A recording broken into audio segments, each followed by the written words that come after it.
In front of me is INFINIX Hot 50, and today I would like to show you how you can change display refresh rate.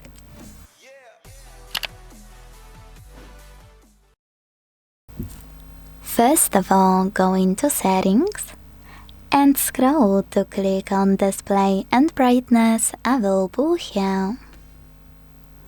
Now scroll again, this time to click on Screen Refresh Rate,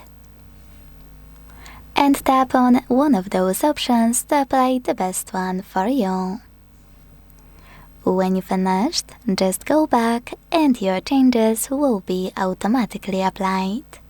So when I do that, as you can see, screen refresh rate of my INFINIX has changed.